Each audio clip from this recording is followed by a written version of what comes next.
Today, we're doing a deep dive into a really popular quick guide that you sent us, one that's all about setting up the Bluesound node. Right. This is one of those pieces of gear that's super powerful, but can be a little intimidating right out of the box. Exactly. So our mission here is to basically fast track you.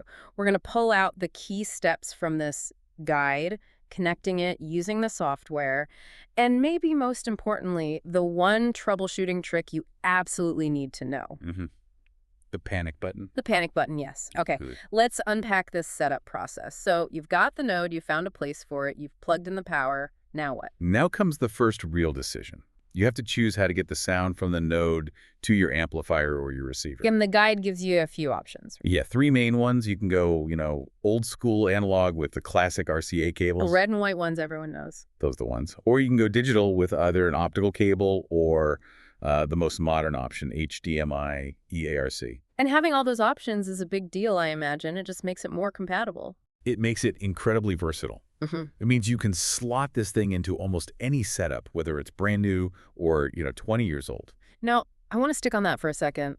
The guide points out the difference between analog and digital is important. It's not just about what cable you have lying around. No, not at all.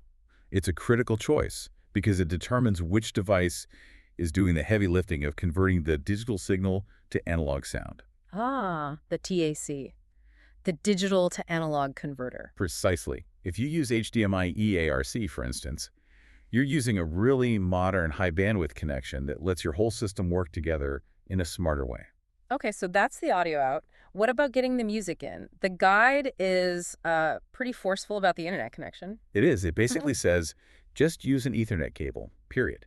Is that really necessary? I mean, Wi-Fi is so good now. For high-resolution audio, yes, it's pretty necessary. It's not just about a stable connection in terms of dropouts. A wired connection almost completely gets rid of this thing called digital jitter. Which can affect the sound quality. It can absolutely degrade the sound quality, especially with those really big high-res files. If you care about the best possible sound, wired is the only way to go. Got it. So we're physically wired up, the box is connected, but it's not doing anything yet. It's just a paperweight without the software. Correct. The brain of the whole operation is the Blue OS app. So you have to download that on your phone or tablet or even a computer. Yep. And from there, it's pretty straightforward. You open the app, it'll ask you to add a player, and it should find the node on your network pretty quickly. Then you just give it a name, like living room, and start linking your music services. Exactly. And what's fascinating here is how the app just centralizes everything. It becomes the one place you go for everything. For everything. Whether you're listening to a streaming service, internet radio, or even music files you have saved on a computer somewhere in the house, it's all in that one app.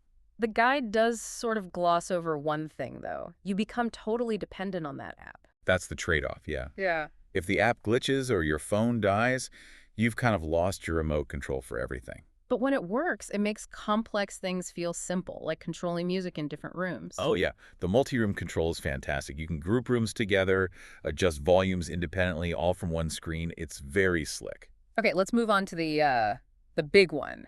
The ultimate safeguard. For when things go wrong. The hard reset. Yes. We've all been there. A device just stops working, it won't connect, and rebooting it does nothing.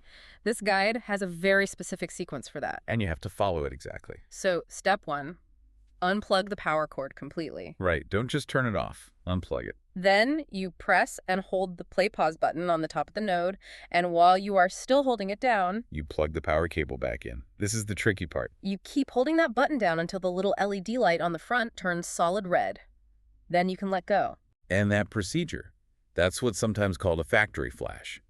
It's deeper than a normal reset. It wipes everything, especially those stubborn network settings that can get corrupted. It's the fix that saves you from tearing your hair out. It absolutely is. Knowing that sequence is your get-out-of-jail-free card. So what does this all mean?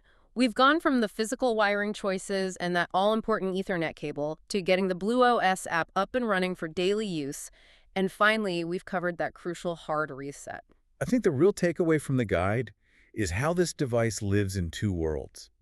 It balances those really important physical connections like HDMI EARC with this incredibly powerful and flexible software that really runs the whole show. That's a great way to put it. So that leaves us with a little something for you to mull over. The guide gives you a choice between analog RCA and digital outputs like optical or EARC. A choice that we said determines where the digital to analog conversion happens. Exactly. So how might that decision, whether you let the node do the conversion or let your own amplifier do it, actually change the final sound you hear, the character, the warmth, the detail? Something to think about. A great question. And as always, just a reminder that this is educational commentary based on the guide you sent us. It's not official technical support. For any specific issues, you should always check the official manufacturer's guide.